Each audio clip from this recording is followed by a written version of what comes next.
This is verse 9 of the 15th chapter, Gospel of Matthew. Jesus is excoriating the religious leaders because they're trying to trap him in one of their rather minute allegations of a violation of the tradition of the elders, and Jesus responds by pointing out how they are ignoring weightier matters of the law, now quoting from Isaiah.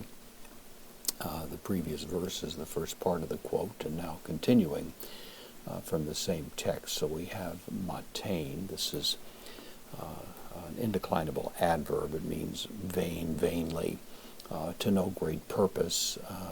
Postpositive does so, but vainly.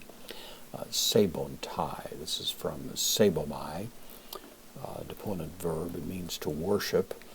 It takes the middle form here. We have the third person plural. Present, middle in form, active in meaning.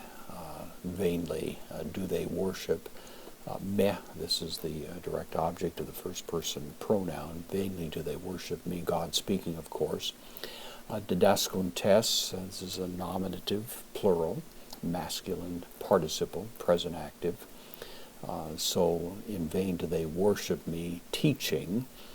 Participle, and then same word now, but it's a noun form in the dative plural. Teaching for teachings, you might say. It's rather dramatic, the duplication of the same word here. Teaching as teachings or for teachings, as if to say for authoritative teachings. Intalmata, it's a neuter noun. It's related to intole, which means a commandment.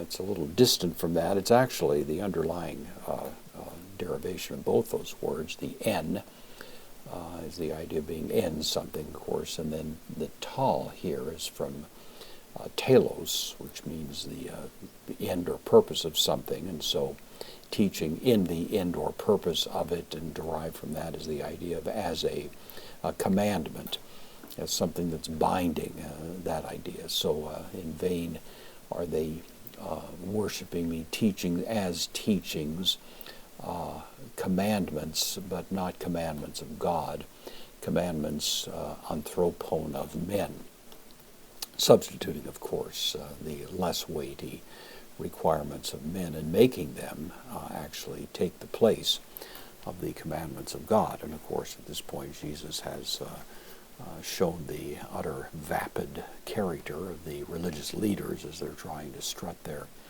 religious authority, and yet by so doing are actually destroying their authority because they're negating the weighty requirements of the law of God.